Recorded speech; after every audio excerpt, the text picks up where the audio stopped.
situation, please. Are Jordan Henderson and Andy Robertson available this weekend? Is Sadio Mane fully fit? And is Fabinho available as well? Because we didn't see him at training last night.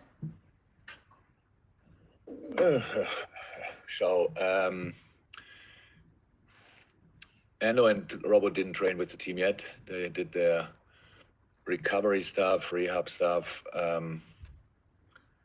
and didn't train with the team yet. It's pretty close. Will be a late decision about that. Sadio is good, and Fab came only back lately, and he did recovery, and so I hope he can train today. That's the plan. Didn't hear yet anything different, but in the end, we all have to wait until tomorrow. And the fact that Arsenal can go above you in the table, what does that say about the importance of this game in terms of top four, but also in terms of the title race as well? Yeah, it says a lot. It's just a title race. It's a bit early for that, but to stay up there, we all know we need to stay in front of Arsenal, to stay in and around the top of the league. You need results, and we didn't have enough good results in the last few weeks. That's why the situation is like it is. And yes, we lost at West Ham, but even if we would have drawn there, the situation would not be massively different. Obviously, with the win, yes, but with the draw, not. So that's it. We know that we have to perform. We know we have to fight, and that's pretty much the most important information. Probably, we have to fight because Arsenal is a really good football team. But we are at Anfield, and we have to show that, and we have to make clear that it's a massive difference for all teams, for us as well. So, and that's why I'm really looking forward to it. It's a while ago that we played here. Now we have 3 home games in a row, but I was at a while ago, and can't wait to start. Hi, Jürgen. How are you? Hi, Alex. I'm good. Thank you. Good. After those disappointing results in the league, would you say it was a good time for the international break to come, to reset and go again? Oh, I hate international breaks. Absolutely, no. And it didn't help from an injury point of view. So let me say like this: if we would have played the week after, not again immediately again 3 days later, our players for sure would have had, all players who had no games would have had 2 days off with their international, with the teams, with the national teams. They train pretty much through all this because the coaches want to have their own targets and own agenda, and they want to very often think that they have to do physical work with them as well. And no, I don't like it. And so if it was not helpful, that was the question. I would have loved to play the weekend after. And Arsenal, bottom of the league at the start of the season, now just 1 place below you. What do you make of the way they've managed to totally transform their season? Oh, great. But I'm not surprised. Look, the season starts, the winner of the first match day. If you win the first match, 4-0, you get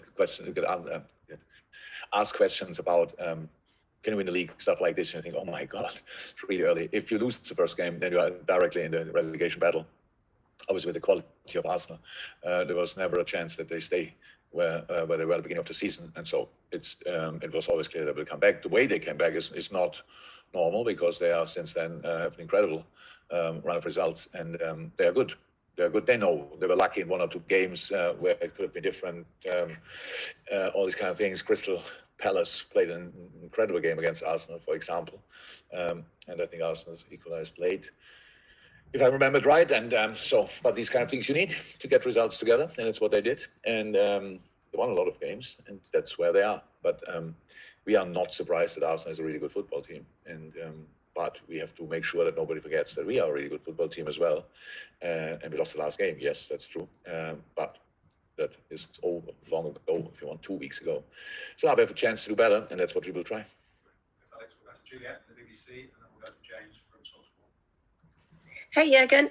I'm not going to ask you about Stephen and Aston Villa, but something he said yesterday about you, saying that if you signed a lifetime contract right now, he'd be happy, obviously, for Liverpool and for you yourself. I know last month you spoke about, you have 3 years left on your contract until 2024. Would you look beyond that if that contract offer was there? Wow. I thought Steve said a lot of nice things and really smart things. And I watched the press conference. It was incredibly good and made sure Let's talk about Aston Villa and Steven Gerrard and not Liverpool and Steven Gerrard. And now you make of this that question. I don't have to think about these kind of things in the moment, thank God, because we are in the middle of this season and it's all what we are focused on. And I really think I spoke often enough. I know other manager gets asked that often about things what happened in 2.5 years or 3 years or 4 years. So at least I don't know. And I didn't think about it until you asked. I don't want to think now about it. So it's all fine how it is. And it's over when it's over, but it's far away from being over. So let's focus on that. Thanks, Jules. We'll go to James from TalkSport, and then we'll go to Carl from BBC News. Jurgen, Mikel Arteta said last year after you played that even if his side pressed perfectly against you, you have Virgil van Dijk who can play a 60-yard pass straight to the chest of Mo Salah. When you talk about Van Dijk from a defensive point of view, he's obviously sensational as a player, but from an attacking point of view, how much of a weapon is he for your side? Yeah, very important to mix up our build-up is very important. He's not the only one who can play this sport, but he can play this sport. That's good.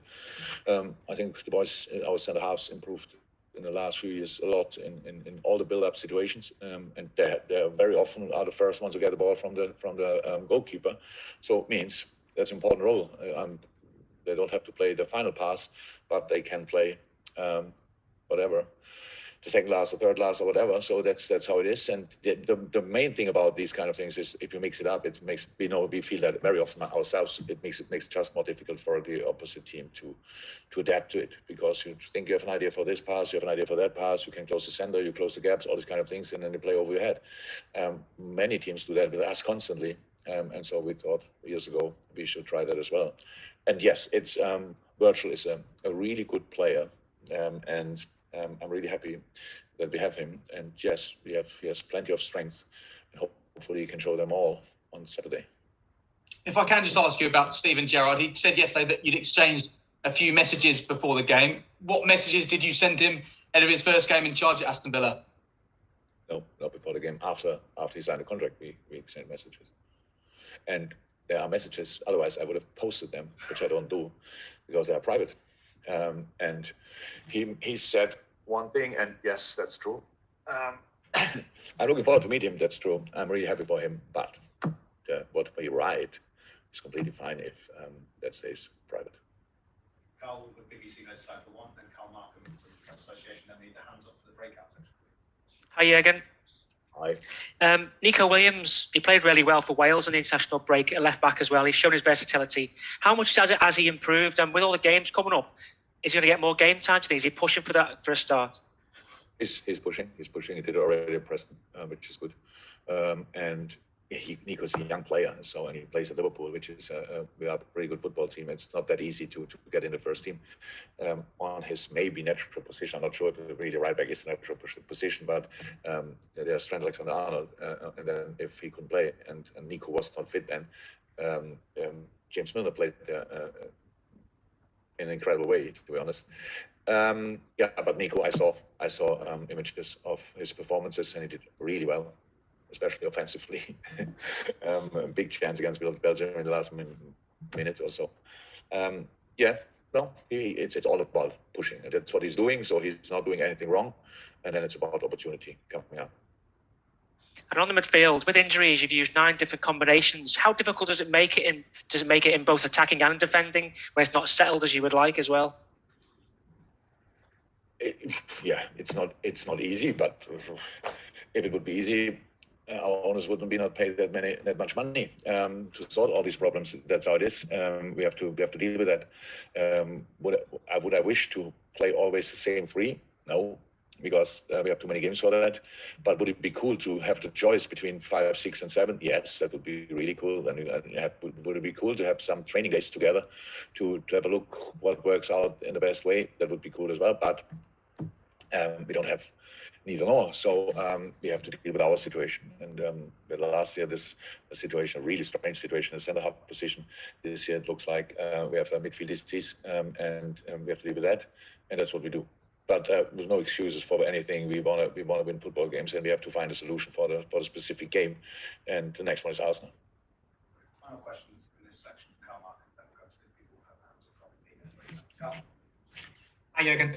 Hi, Carl. Just Just to go back to the Nico situation, he's played more minutes for Wales than he has for Liverpool, and the Wales boss said this week that those players that are not playing games, he would support them looking for regular football in January. Obviously, he's thinking about his own position and what he can do for the Wales team. What do you think is a possibility that the Nico might have to go out and loan someone maybe to get some minutes in January? Is that something you've even thought about yet, or is it just a question of holding on to players for the time being? We are really short of players. The last thing I'm thinking about in the moment is who could go on loan in the winter, and think about that in the Nico case. I can 100% understand that a colleague from Wales that he thinks it would make sense that they play, but they are nearly qualified, or they are in the what is it? They can qualify for the World Cup with a lot of players who are not first choice in their teams. So I think it makes absolute sense that Nico is here developing every day. And that's what he's doing, and to fight through the situation, that's what he's doing. Just going on loan, and you never know where he will end up. Not Nico, but in general, a player. You have to, first and foremost, you have to make sure you fight where you are, because if you don't sort your problems where you are, you will carry them with you to the next club as well. I said before, it's not easy to be a first-liner player constantly at Liverpool. We have a really strong squad, but Nico is developing, Nico is improving, and that's why Nico could play how he played against for Wales, not only against Belgium, but as well against Belgium. And that's it. Just quickly on the squad, we've spoken about Hendo, Sadio, and Robbo, but I'm just wondering, any of the longer term ones closer to being available for you? For the weekend, no. The closest are probably Millie and Naby.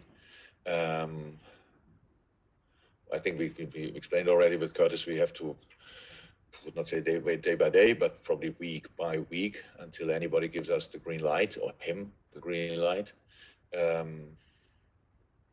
Harvey is doing really well, but there's still some